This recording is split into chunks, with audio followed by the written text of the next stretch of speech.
In a quiet corner of a grand but fading estate, there lived a young girl named Cinderella. Once her life had been filled with warmth, laughter, and love. But after the loss of her parents, that life slowly turned into something else, something colder. Her stepmother and stepsisters ruled the house with sharp voices and heavy expectations. Cinderella, once treated like family, became little more than a servant in her own home. She cleaned, cooked, and worked from dawn until night, her kindness taken for granted, her presence often ignored.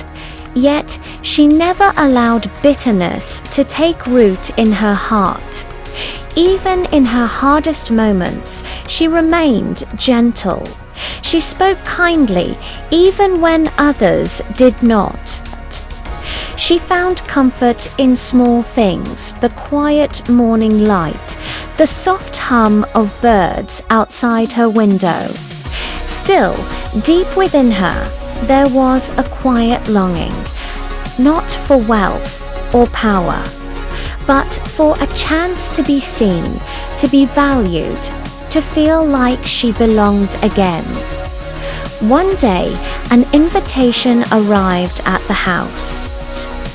The royal palace was hosting a grand ball, and every young woman in the kingdom was invited. The prince himself would be there, and it was said he would choose someone to share his future with. Cinderella's heart stirred with a hope she had not felt in a long time. She imagined what it would be like to step beyond the walls of her life, to stand among others not as a servant, but as herself. But hope in her world was often fragile. Her stepmother laughed at the idea. Her stepsisters mocked her openly. They piled more work upon her, ensuring she would never have the time or the means to go.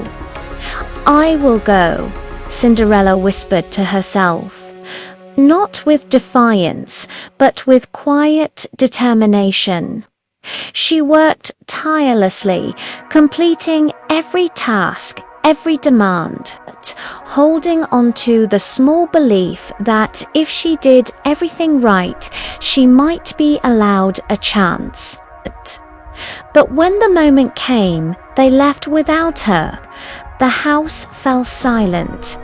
Cinderella stood alone, the weight of disappointment pressing heavily on her chest. For a moment, her strength wavered. Tears filled her eyes as she looked at the empty space where hope had once been. Maybe this was all her life would ever be. But magic often arrives when hope feels lost. A soft light filled the room, gentle and warm. Before her stood a fairy calm, kind and quietly powerful. "You have not been forgotten," she said. With a wave of her hand, the world around Cinderella began to change. Her worn dress transformed into something breathtaking, shimmering like starlight. A simple pumpkin became a golden carriage. Mice turned into horses, and the night itself seemed to open a path just for her. Cinderella could hardly believe it. But the fairy's voice reminded her gently, "This magic will not last forever. When midnight comes, everything will return as it was." Cinderella nodded, her heart filled not with fear, but with gratitude. For the first time, she stepped into a world she had only imagined. The palace was alive with music and light. Laughter echoed through the grand halls as guests moved gracefully beneath shining chandeliers, and when Cinderella entered, the room seemed to pause. Not because of magic alone, but because of the quiet grace she carried within her. The prince saw her immediately. There was something about hers, something real, that drew him closer. When they spoke, it was not like the conversations he had known before. She did not try to impress him, did not speak with pride or pretense. She was simply herself, and that was enough. They danced, their movements effortless, as if time itself had slowed just for them. For a while, Cinderella forgot everything. The past, the pain, the limits of her world. She felt free, but time does not stop, even for magic. As the clock began to strike midnight, reality returned. Cinderella's heart raced as she realized what was about to happen. Without explanation, she fled the palace, leaving behind only a single glass slipper as she disappeared into the night. By morning, everything was as it had been. The gown was gone, the carriage had vanished, and Cinderella was once again in her quiet home. But something had changed. The memory of that night remained not as a dream, but as a truth. She had been seen, she had been valued, and for the first time, she knew that her life could be more than what it had been. At the palace, the prince searched for her. He did not know her name, her home, or her past, but he remembered who she was. The glass slipper became his only clue, and he traveled across the kingdom, determined to find the one person who had made him feel something real. House by house, he searched, until he arrived at Cinderella's home.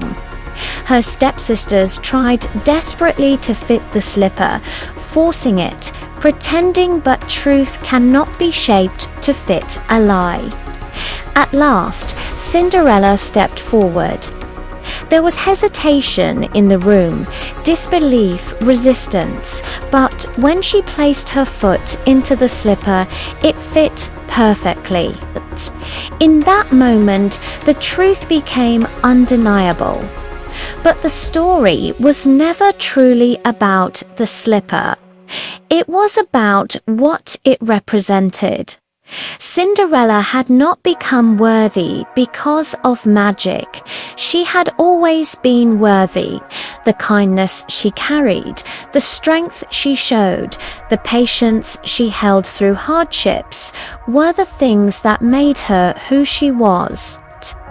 The magic had only revealed it when she returned to the palace. It was not as someone transformed by a wish, but as someone finally seen for who she had always been. The prince did not choose her because of beauty alone. He chose her because she was real. And Cinderella, who had once believed her life was confined to silence and service, stepped into a future where she was no longer invisible. Her story became more than a tale of glass slippers and midnight magic. It became a reminder that true change does not come from magic alone. It comes from the strength to remain kind in a world that is not always kind, and the courage to believe that one day that kindness will be seen.